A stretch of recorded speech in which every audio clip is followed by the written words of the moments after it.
A teenage girl was assigned to sabotage the Nazi occupation. Her job was to destroy bridges, blow up railways, eliminate Nazi officers. But instead of just following orders, she did something incredibly dangerous. She pulled the trigger herself. She became an assassin while still in her teens. She worked as a killer for years without ever being caught. But the reason she survived isn't what you've been told. The truth is way more complicated and way darker than the propaganda suggests. When you hear about resistance fighters, you probably think of soldiers, military men, combat-trained operatives. Men. Strong men.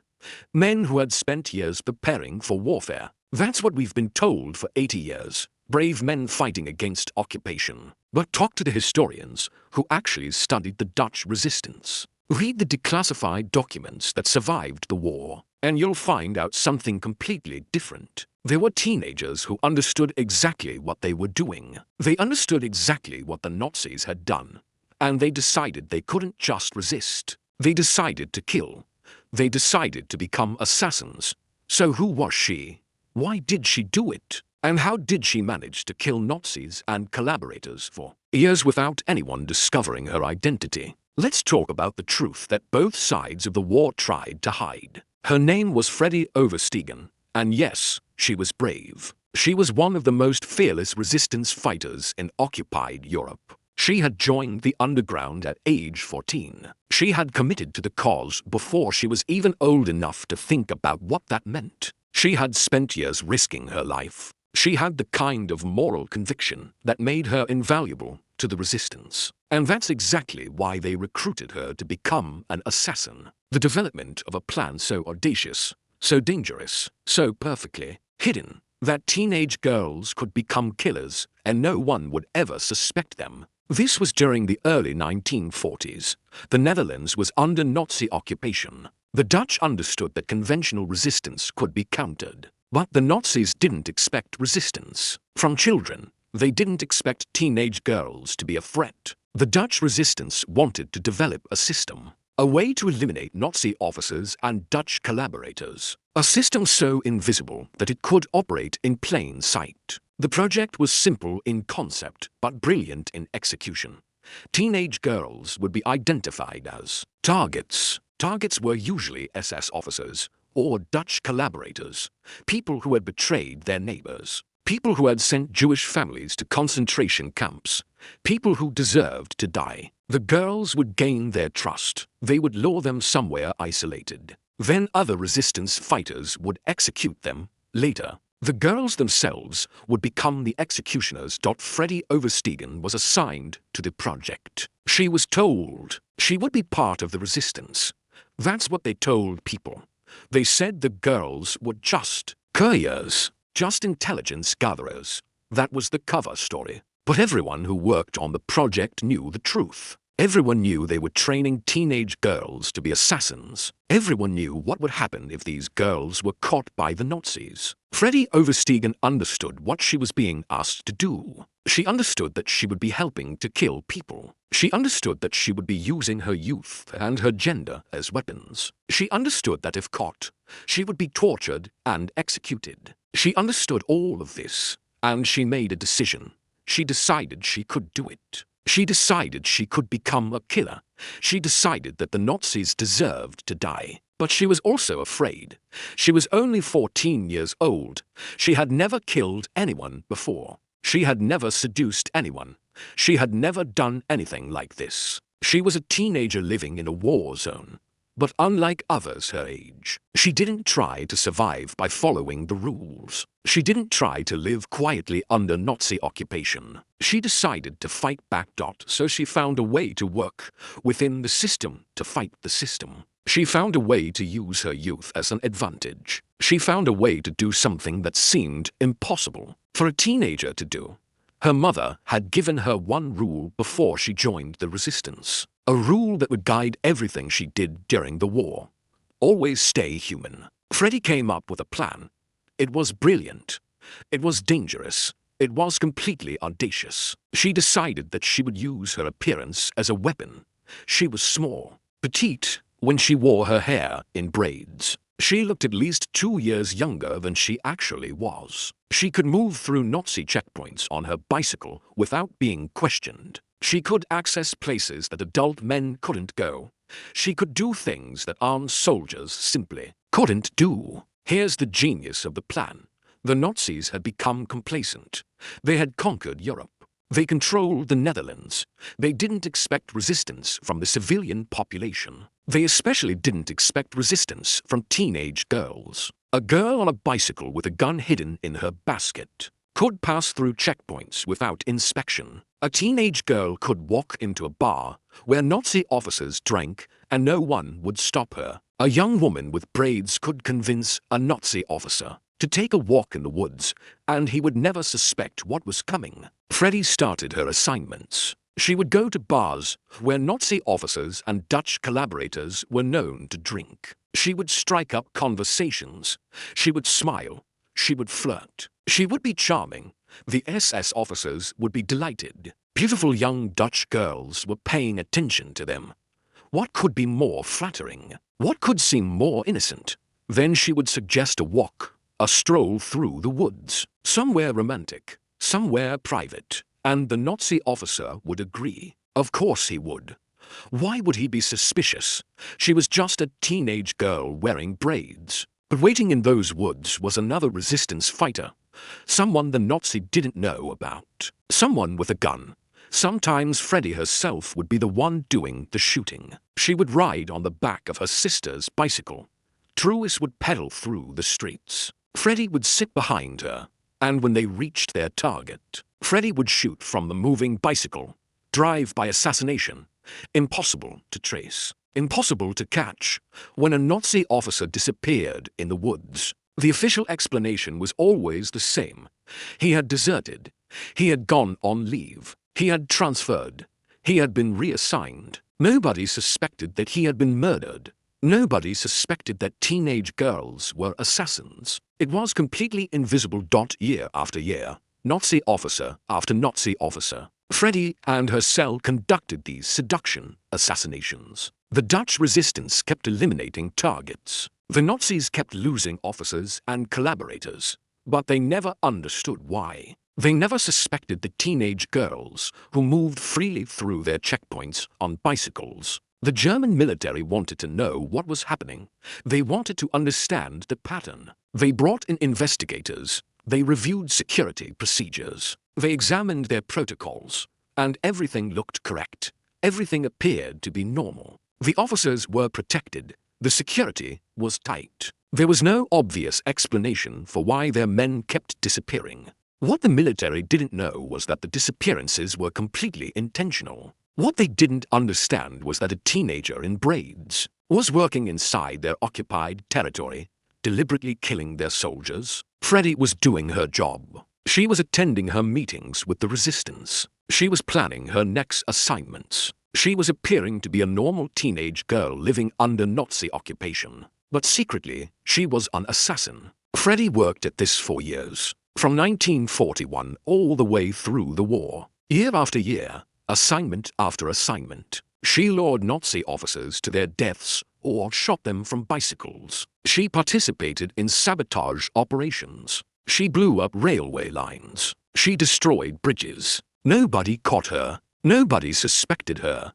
The Gestapo never investigated her. The SS never questioned her. Her neighbors never doubted her. She was protected by the fact that her work was invisible, by the fact that she looked like a child, by the fact that no one could believe a teenager was capable of this. But working as a teenage assassin for years was incredibly stressful. Freddie knew that if she was caught, she would be executed. Not just executed, tortured, interrogated, broken, then executed. She knew that her family would be punished. Her mother would be arrested. Her sister would be taken away. Everyone she loved would suffer. Every day she went out on an assignment, she knew she was taking her life in her hands. Every seduction she performed, every Nazi officer she lured into the woods, every time she shot from a moving bicycle, every time she walked through a checkpoint with a gun in her basket, she was gambling with her life. One suspicious guard, one officer who became too paranoid,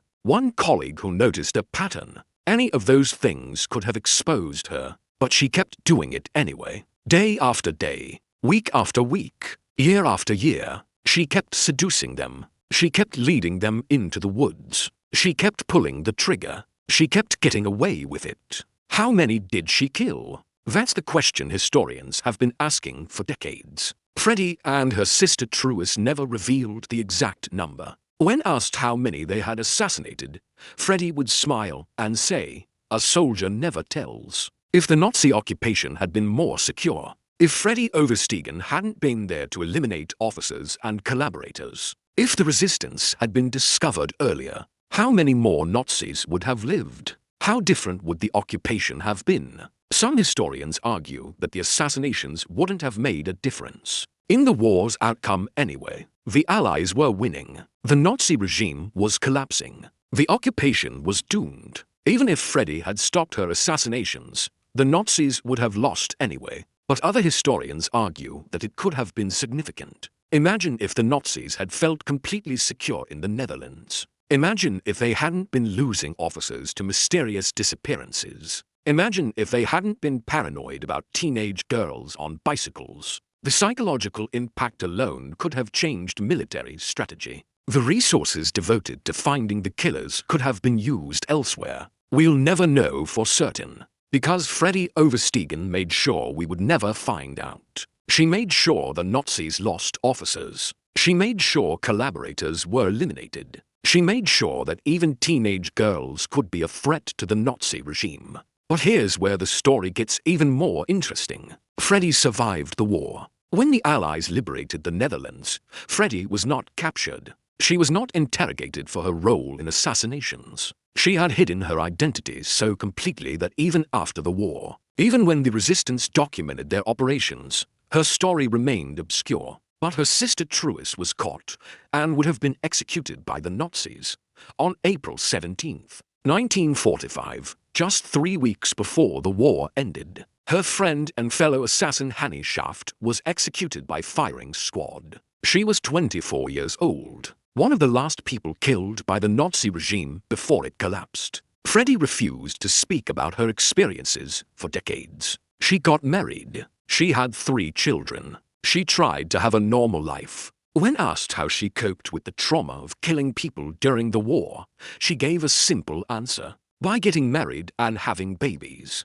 It wasn't healing. It was survival. It was trying to return to humanity after spending years as a teenage assassin. But the memories never left. Every year on May 4th, Remembrance Day in the Netherlands, she woke up feeling what she called a bit of dread. Something she never quite explained. Something she carried with her for 70 years. She struggled with insomnia. She had nightmares. The ghosts of the people she had killed never quite left her alone. And that's one of the most interesting parts of her story. Unlike other famous resistance fighters, Freddie's story was almost completely forgotten. Most people don't know about her. Most historians don't focus on her. Most books about Dutch resistance don't mention her assassinations. It's like she vanished from history.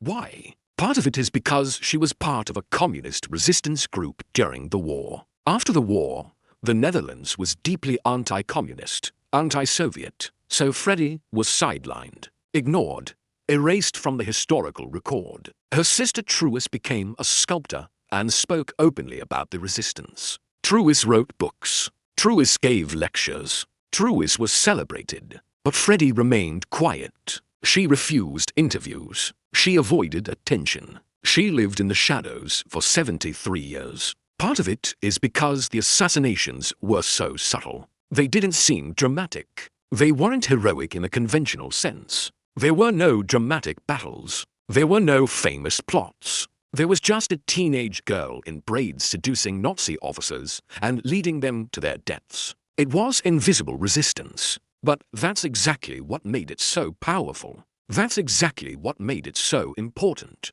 Freddie Oversteegen proved that you didn't need to be a famous resistor to fight the Nazi regime. You didn't need to be a military general plotting to overthrow Hitler. You didn't need to be a diplomat passing intelligence to the Allies. You didn't need to be leading an underground movement. You could be a teenage girl. You could use your youth as a weapon. You could use your gender as camouflage. You could seduce and kill. You could prevent Nazi officers from terrorizing occupied territories without anyone knowing what you were doing. You could ride a bicycle with a gun hidden in a basket and execute people in drive-by shootings that nobody understood. Like Otto Ambros, Freddie Oversteegen was a person who used their circumstances to resist the Nazi regime. Ambros used his expertise as a chemist. Freddie used her identity as a teenage girl. Both of them exploited their positions. Both of them risked everything. Both of them survived.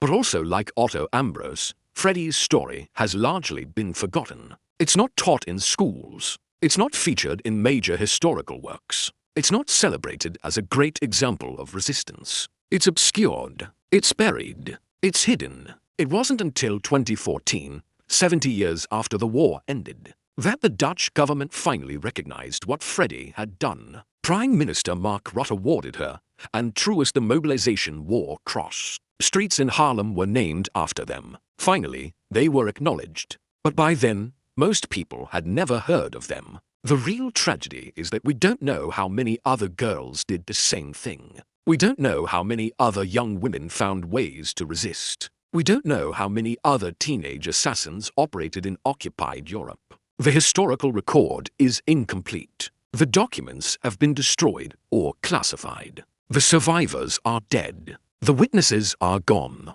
But we know that Freddie Oversteegen did it. We know that one teenage girl, working in occupied Netherlands, made a decision that could have changed the occupation. We know that she chose to resist. We know that she chose to kill. We know that she chose to stay human even while committing acts of violence. And that's why her story matters. Because it shows that resistance takes many forms. It's not just dramatic confrontations and armed rebellion. It's not just famous plots and celebrated heroes. Sometimes resistance is a teenage girl on a bicycle with a gun hidden in her basket. Sometimes it's seduction and murder in the woods. Sometimes it's staying human while doing the most inhuman things imaginable. That resistance matters. That invisible resistance. That quiet resistance. That resistance from within, performed by people you would never suspect. It matters because it can change lives. It can change the course of occupation.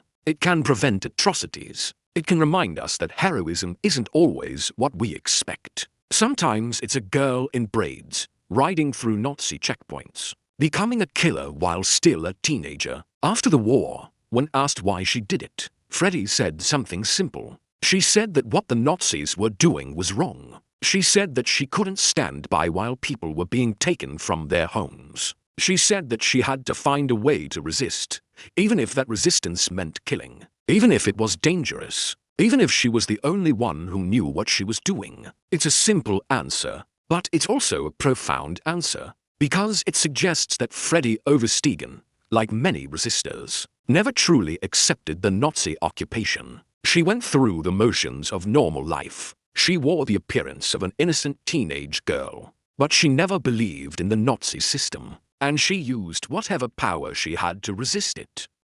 The real story of Freddie Oversteegen isn't a story of a teenage hero. It's not a story of someone who overcame great odds and defeated evil. It's not a story of someone who single-handedly stopped the Nazi occupation. It's a much smaller story. It's a story of a girl who did what she could. It's a story of someone who used her youth to sabotage and assassinate. It's a story of someone who chose to resist when she could have collaborated. It's a story of someone who chose to save lives when she could have taken them. And that's why it matters. Because it shows that resistance takes many forms. It's not just dramatic confrontations and armed rebellion. It's not just famous plots and celebrated heroes. Sometimes resistance is a teenage girl on a bicycle. Sometimes it's seduction and murder. Sometimes it's staying human while doing the most inhuman things. And that resistance matters. That invisible resistance. That quiet resistance.